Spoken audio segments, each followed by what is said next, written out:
Welcome back to another episode of Business Journey Unlocked. Today is a very exciting episode from a nature guy myself, a nature lover. I'm very honored to be joined with Robert McMillan, founder of Camping Tools. Robert brings a unique background in enterprise architecture, cloud migration, and data governance, specializing in building secure, scalable platforms that balance user experience with data privacy in complex, high-stake environment. Robert, welcome to the show. Hey, thanks. Glad to be here. So, what exactly was the reason on you starting Camping Tools? Part of it was passion and part of it was life-changing events. Um, so my oldest at the time, I think he was just in college. And my youngest, there's a 5-year difference between my oldest and youngest. And so I knew it was going to be a matter of time. Um, and then you start to figure out like, what are you going to, or you ask the question, what are you going to do with the rest of your life? It's like, what's the next chapter look like? And I've been in, I've built systems and designed things and I know the software side of things and it's not as much fun as you want it to be. So I got to think, I was like, well, I was trying to figure out the passion question. Everybody's like, follow your passion. And I was like, well, what makes me passionate? And camping is what came to mind. And I was like, okay, so I know how I had the domain name camping.tools because it came available in 2015 or so, and I was like, "I'm gonna go ahead and snag that, I'll do something with it later." And now it's just like, let's just do something, and it's probably the worst business model that I could ever recommend somebody follow because it's purely agile. It's the things that I want in an app for planning and for managing my content, and it's not that I'm antisocial, I'm kind of anti-algorithm. So I didn't really like being manipulated by the algorithms on other Mhm. social platforms. And so, but I still wanted to share my trips and stories with my friends, right? So I just bundled all of those things together into something that I was really passionate about, which is camping and the outdoors, and try to make a go of it. And, that was like probably over 5 years ago. And I've sunk a ton of money into it. I haven't made a ton of money, but I am having an absolute blast. You couldn't pay for this much fun. And that's all that matters. It's the passion is what really drives people. If you don't really enjoy what you do, or if you don't enjoy what you build, you're not going to be happy. As I mentioned before in previous podcasts, money's the byproduct. If you truly enjoy what you do, money will come, it'll flow. Yeah. But the passion's the biggest thing. Besides the passion, besides you wanna get connected with people, having people see the camping trips you've been on, the pictures, the videos, being with friends and family, was there something that was missing in the other apps that were available in the market that kinda differentiates between what you have and Camping Tools? Yeah, and it's kinda like there's small things missing in a lot of different apps. And the thing that really frustrated me about when I was planning a trip, I was planning a big trip in 2012 for me and my boys, and things haven't changed much since then. And the problem is that it's so fragmented. There's, 1,000 apps out there, and there's 1,000 websites, and there's bits and pieces of information and nuggets here and nuggets there, but there's no collective. There's no place to aggregate the stuff that I find and make it mine, and center my trip experience around it. So it's kind of, um, you know, I maybe providing the glue that holds all of that stuff together. Mhm. Um, and what I mean is like I'll use Google Maps to go, even with our app. It's hard to stay in front of Google. They've got more money than you do. They're going to out develop you and out feature you. So I'll use Google Maps to go and plan my itinerary. So what we did with our app is I went out and said, okay, we're going to be able to import that route, and then when we save all our memories, it goes against our route. So it's kind of looking at other applications and our application. this is the first time I'm putting words to this, so bear with me for a second.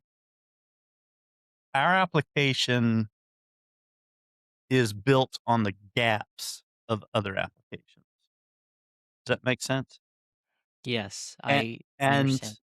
it's starting to come together, and, we're starting to find that, what people don't have, like, and when I say people, I mean, like, group, facilitators, like, um, rally leaders or group camping leaders. They don't have a good planning tool, that is focused on the camping experience. So we definitely provide that for the individual or for the group.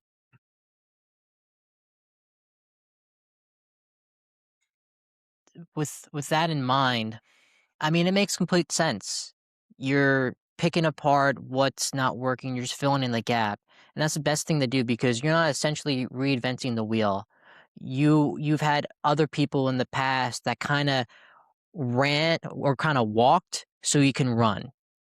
You understood what was wrong based on the previous market. You were just actually applying it to camping tools to make it actually into fruition, actually what's worthwhile to not only to you, to your family and friends, but to other people who have the same interest in nature and camping.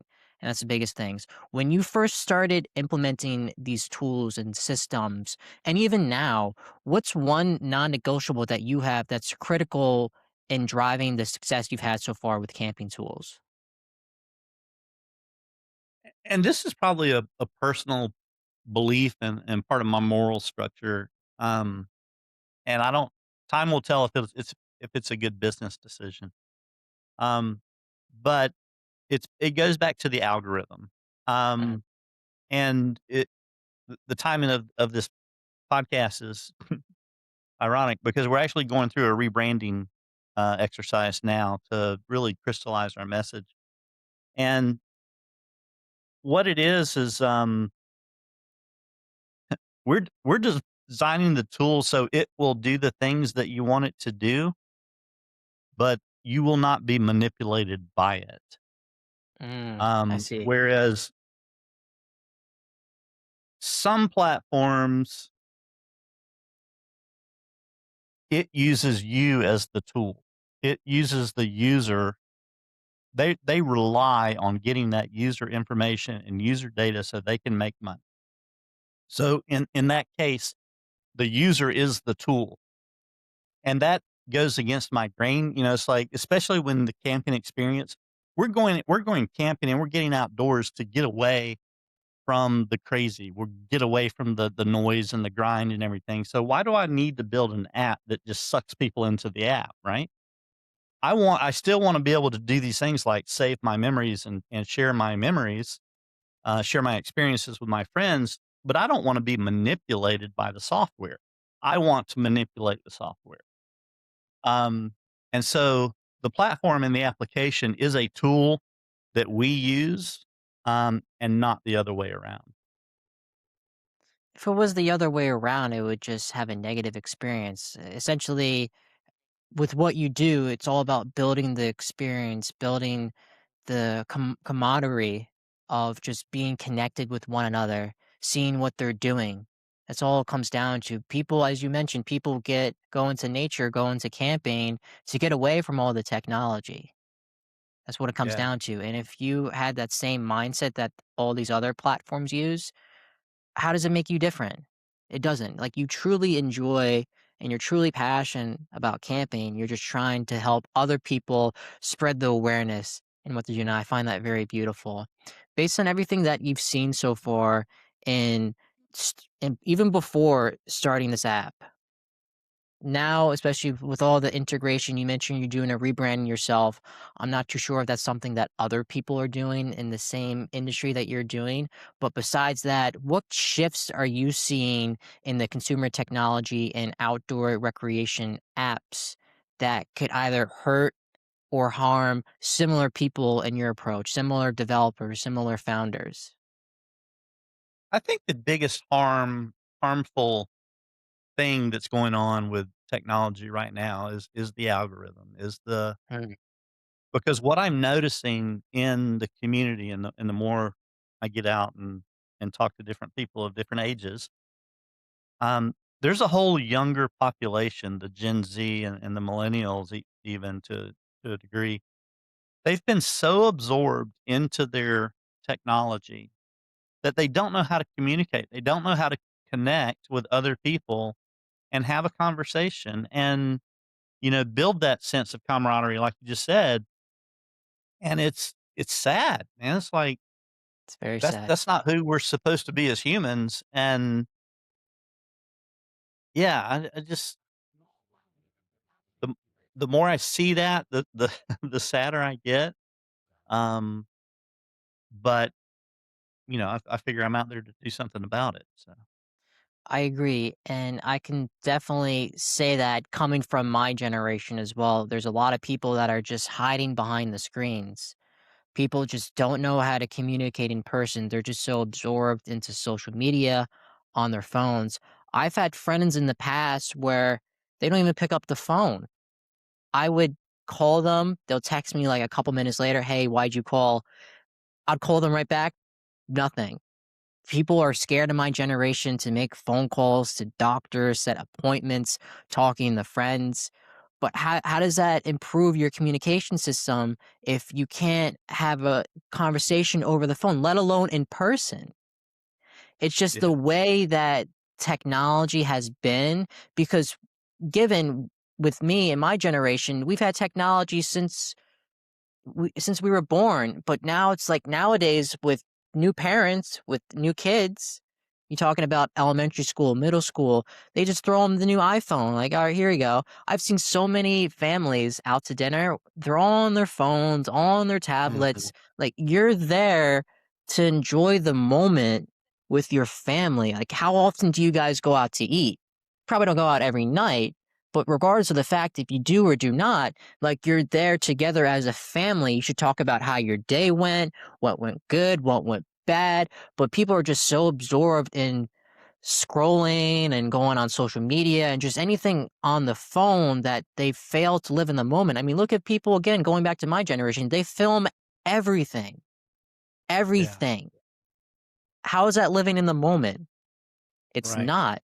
It's like, oh, I'm gonna look at it later so I don't forget it. But look at your generation. You didn't have these phones, you didn't have these iPads or whatever, like, you were truly in the moment, and Mhm, that's what kinda set you apart because, again, people don't know how to communicate in my generation. It's really hard seeing people that actually can. I'm not saying I'm, like, I mean, I'm good at communicating, but I'm not, like, the best of the best, but it's just, like, connecting with people, that's what I'm really good at. mhm, And it's just, like, understanding their journey and their passion, that's some items that I really enjoy talking about, because it's just yeah. seeing their own perspective, their own lens in life. Everybody has their own different life experiences, different assumptions, different mindsets, different perspective. It's always good to have that differing opinion even if you don't agree with them. That's what humans but there are so many people nowadays that they say, "If you don't agree with what I agree, we're done. We're not friends anymore." I've seen that so much, especially in college, especially when Oh, yeah. the Trump and Biden political campaigns are going on. Oh my gosh, I don't even wanna get into that, but it's from the fact going back to it, it's just people don't know how to communicate, and that's the saddest thing. It's just how will it be 20, 40 years down the line Yeah. with all this technology, all this AI too. People depend so much on AI, and I spoke about it on a couple podcasts, but if you're using it for more of a business sense, that's beautiful, that's wonderful. But if you're using it for just simple mundane tasks, how does that benefit you? You're just being too dependent on the Mhm, technology, too dependent on the AI. How is that going to help you in the long run? It's not. And yeah. I just it's terrible seeing that. But going on the social sharing, the data ownerships, with everything that we've been talking about so far, besides because you mentioned a couple times the algorithm, and the algorithm does hold true. The algorithm is all math. It just it just dictates what you like, what you don't like. It's just math at the end of the day. What do you think isn't holding true anymore in retrospect to social sharing or data ownership as well? Oh, okay. Yeah. So that lights up a lot of bells or warning lights. The just AI. Let me. I'm gonna try to peel these back one by one. The AI in general. I think it's amazing. I think it's man from my business has been management consulting for 20 something years. I am out of business. It is AI has put me out of business. And so to that degree, it's actually kind of amazing. I'm glad I started Camping Tools 5 years ago when I saw AI coming, because I would be way behind the curve right now.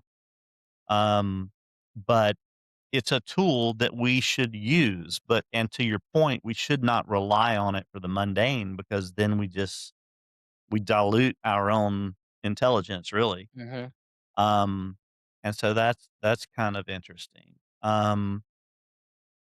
And then I'm gonna you're gonna have to repeat the question in a minute, but there's one point I want to hit on because it actually, as you were talking, it helped me clarify. This is actually helping me in my branding experience, rebranding experience. But the Camping Tools app and the platform is great for um, planning the trip, marking where you want to go, coordinating with others.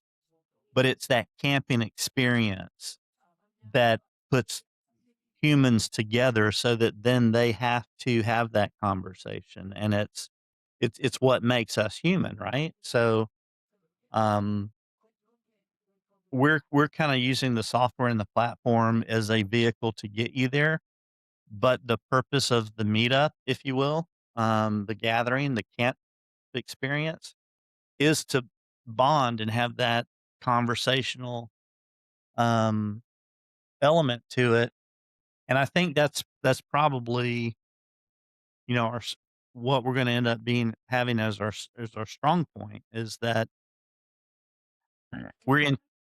I think of it kind of like organic food. Organic food is just the food without all of the processing, without all of the chemical, without all of the ultra nutrients. Um, and that's kind of what Camping Tools is. It's that organic application that is without the algorithm and without some of this other things that really cripple us as people. Um, so yeah, now ask the question again because I think I lost myself. What assumptions about social sharing and data ownership do you think no longer hold true, especially now with all the different apps, all the different AI integrations? Obviously, you mentioned that you want to be Mhm. more organic, and I do agree. That's what I'm doing with this podcast as well. It's all organic.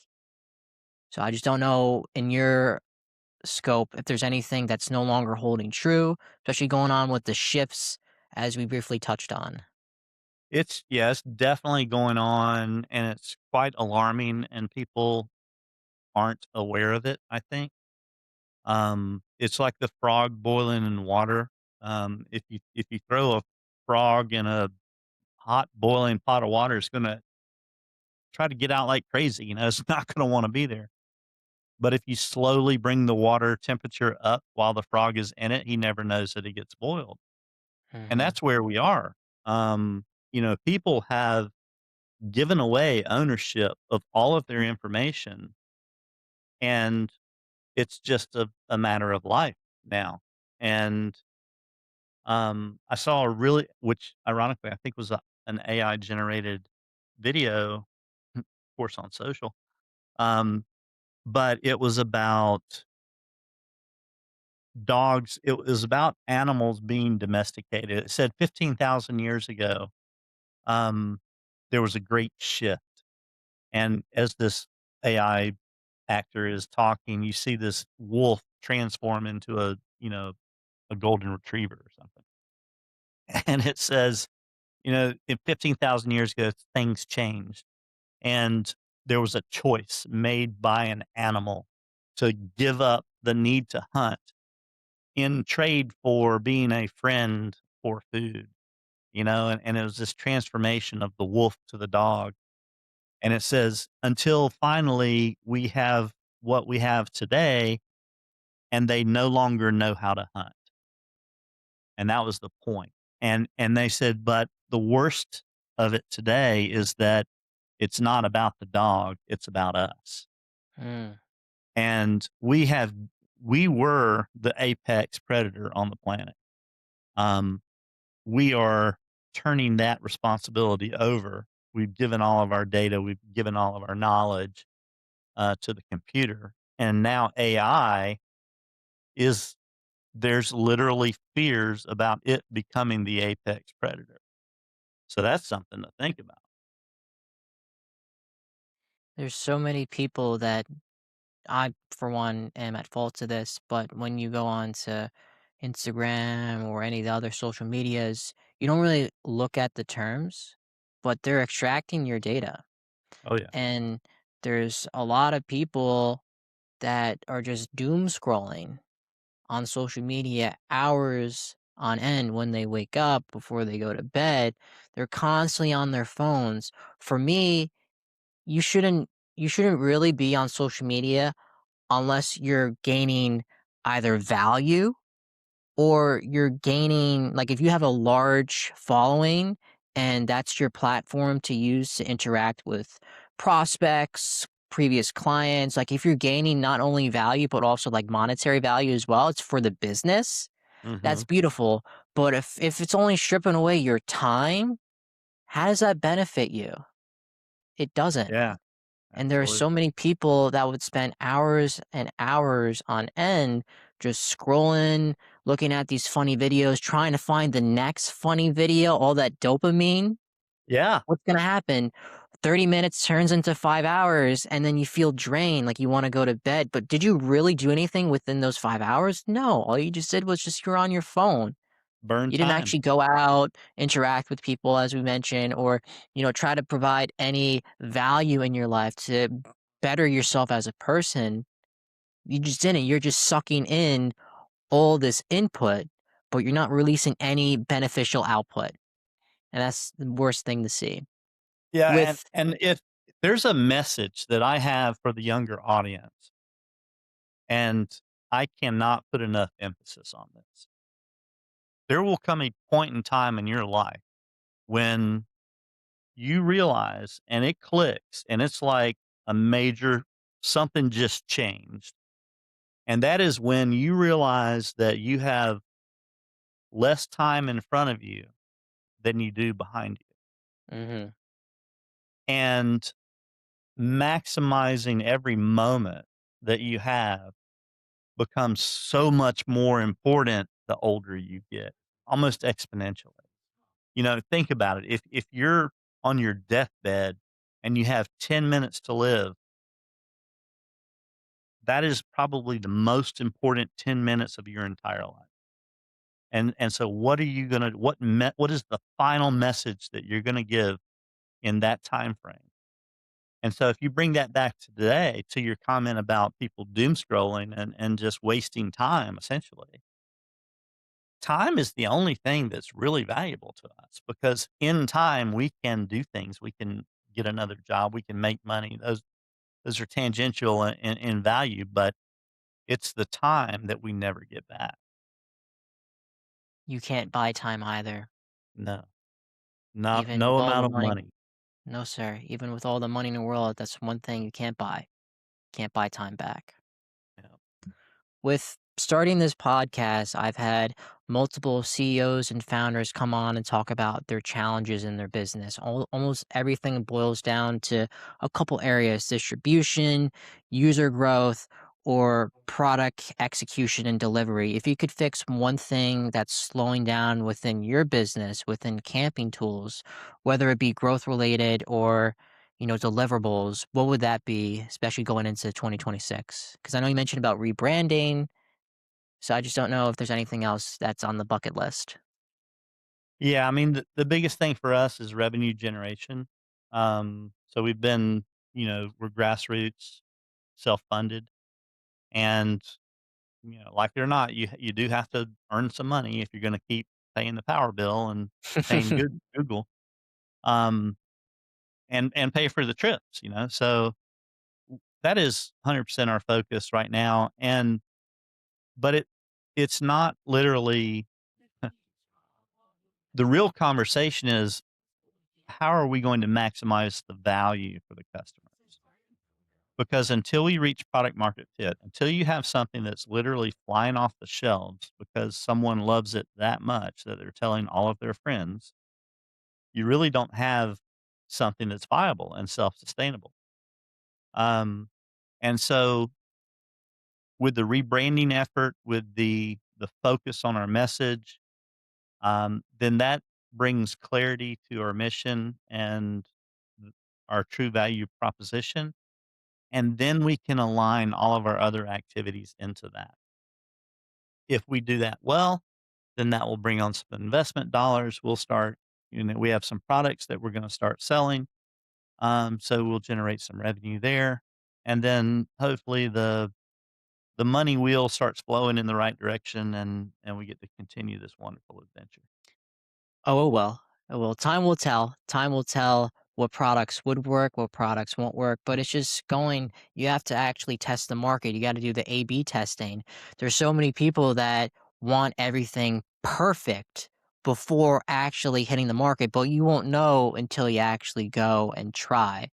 That's the most beautiful thing you could do is just actually try. People are so into this analysis paralysis that it eliminates the true cause of making something great, and that's just actually just doing it. Yeah, that's it. That's all it comes You down got to to. take the first step and then take the Mhm. next one when that one fails. Exactly. If you were mentoring a founder through a defining moment, starting their own app, starting their own business, what frameworks would you insist they use to get out of the nitty-gritty, the analysis paralysis, as I just previously mentioned, and Mhm. actually setting themselves, the business, the app, into success? And I wish I had found this answer much sooner than I did, but I've only recently discovered it or it became obvious to me. And this is the thing that every founder needs to know and needs to execute on well if they're going to be successful. And I think in today's market, you have to use social media because that's where the eyeballs are. But to your point, you're using it because it's going to provide value to you to grow your business. So get out there and learn how to be a creator. But most importantly, learn what creating is. And whatever you're creating needs to speak to your value proposition that you're selling or, promoting. If you can, and this is to me the lowest cost approach to A B testing because you're creating content, you're throwing it out there, it's costing you pennies, maybe a couple of dollars to go create a video on something that you believe about and see if anybody likes it. It's the cheapest form of marketing, research that you're going to be able to do ever in the history of humans. Mhm. And so, what I've done is started to go out and capture videos and create content. So there's a real difference between capturing content and creating content. Capturing is just, passive observation. I'm going to record the things as they go by me. Creating content is saying, here's the story that I want to tell. Here's the result that I want to get when I tell this story. And here's the action that's going to, hopefully transpire at the end of it. So it is that whole process of creating content and messaging to the masses in social media. Because when you hit something that goes viral, you have a true understanding of what people value, and then you can monetize that. Then you can double down on that, and it might not be there's some one-hit wonders out there. People might not see the true value, what you can bring until after the 200th video they posted, maybe even 1,000 videos. The Yeah. fact is you keep posting and posting, posting until something actually hits, and then you say to yourself, "Wow, people actually hear me." They acknowledge me, they value what I'm doing, let me keep on doing that as well, and that turns into a following base, that turns into monetization as we agree, but you won't know until you actually try. That's right. And the Before go on. I was just gonna add a great example of that is the Stanley Cup, that steel mug, you know? Stanley has been in business for what, 50, 60, 70 years? I don't know, Long a long time. time. And they come out with one mug that blows up, and they've made more money as a business from that one design than all of their entire years of pre-existence. And why does that happen? I don't know. Maybe it's because they didn't get out and talk to their customers and find out what they really wanted. Before we wrap up here, going on you either from a personal or a professional level, what's one habit or belief that you carry day to day that's really helped you get the success in life and where you're at right now? Faith in God, without question. I don't know how you can be an entrepreneur and not have faith, because you believe in something that no one else can see, touch, feel, experience, but you know without a doubt it's the right thing to do. And to me, that's a lot what God is. It's everything. Um, I've had a lot of experiences in life that I'm a scientist by nature. I'm trained. My degrees in physics. So I'm very scientific. Collect the data. The data tells the truth.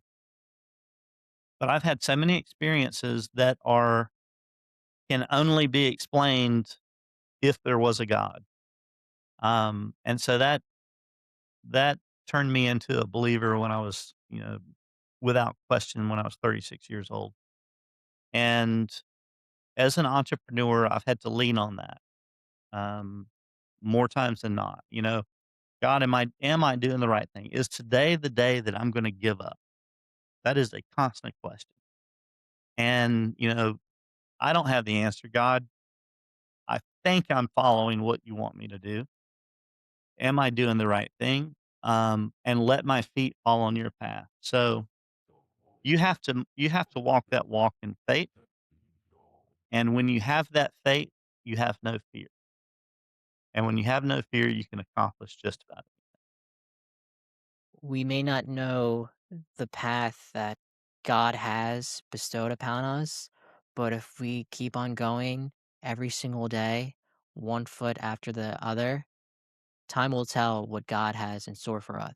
It may not be tomorrow, it may not be next week, it may not be next month, but you still keep on doing what you are doing in life, in business, just building the blocks, even if it's just little tiny habits, because those tiny habits do compound into something huge.